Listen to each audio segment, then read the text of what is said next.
Hello everyone, this is ChakaWhat here, and today I'm going to be presenting to you my top 10 Dunmer of the Elder Scrolls. This list was suggested to me by the real Smokey, so thanks for watching my videos, dude. In this list, I included characters that I believe exemplify the Dunmer race. Up at number 10, I have chosen Berlina Marion.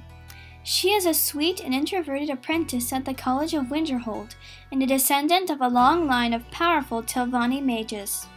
She is quite a moral young woman who is eager to learn and experiment. Though not as skilled as her classmate Jazargo, she is incredibly diligent and wants to do her bloodline honor in becoming a great wizard. 9. Ilmeni Dren. She is a cousin of House Hlalu in Vardenfell and the leader of the Twin Lamps, an anti-slavery faction that works at liberating the slaves across Morrowind.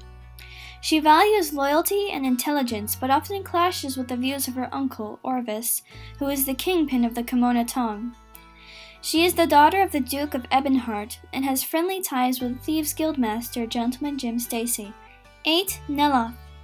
He is a wise Telvanni wizard and arguably the most talented mage in Morrowind. He is quite eccentric, but genuinely has no malicious intent. He is earnest in his research and will find answers by any means. He's met with two saviors of the provinces, the Nerevarine and the Dragonborn, when they traveled to Solstheim. In Morrowind, he was an impish schemer and collected oddities, while also kidnapping veteran counselors' daughters. He held a great presence in Sadrith Mora, while also living in the fortress of Telnaga. He was able to survive the massacre of Telvanni counselors commissioned by Mistress Thorana, and has now moved to Solstheim, where he grew Telmithrin. He values people on their diligence and ability to perform. Being arrogant and shallow, he looks upon death as a mere annoyance, but will reward those who please him. 7. Hlalu Helseth. He was the son of Queen Baranziah and General Symmachus, who was the Prince of Wayrest, and later King Hlalu Helseth. He spent most of his life in upper-class warfare, bribing, killing, and blackmailing nobles for power. After failing to claim the throne of Wayrest, he returned to the city of Mournhold with his mother to join the court of his uncle, King Athrin Lethen. After Lethen died, his chosen heir also perished under mysterious circumstances, causing the throne to go to Helseth. He immediately aligned himself with the Dark Brotherhood, and even attempted to assassinate the Nerevarine. This plan backfired, of course. He also formed an alliance with the House of Dress and renounced slave trade, causing an uproar from House Redoran. 6. Relmina Veranim. She is a peculiar sorceress who lives in the Shivering Isles. She is infatuated with Sheogorath, who actually found her and brought her to the Isles himself after she had been rejected from the Mages Guild for her controversial theories and physical abuse on her human test subjects. She is an incredibly powerful sorceress who studies pain and the elements of flesh, creating flesh Atronachs and the Gatekeeper who guards the gates of madness. Sheogorath admired her fresh thinking and lack of remorse, therefore brought her to the Seselem, and allowed her to continue her research while also taking on an apprentice, the eager Ninette Dawn. 5. Dram. He was a legendary assassin on Stros Mackay that worked under Emil Reichton as an ally to Tiber Septim in putting down the Crown Rebellion. He was a former member of the Morag Tong who killed Prince Ator with his bow of shadows at the Battle of Hunding Bay. He battled and threatened Cyrus the Restless numerous times before being cut in half by the sword possessed by Ator's spirit. 4. Kataria. Once the wife of Pelagius the Mad, after her husband died, she became a saving grace to the people of the Empire. With a cosmopolitan attitude, she went out righting the wrongs of her predecessor and became a very popular empress amongst the people. She was the 13th ruler of Tamriel and used her diplomatic power to strengthen alliances within the provinces. Though many believe her reign ended the true Septim bloodline, her supporters point out that she did have a son by Pelagius. Her 46-year reign is arguably one of the most prosperous in Tamriel's history. However, she was killed in a skirmish in Blackmarsh. 3. Esmar Sol.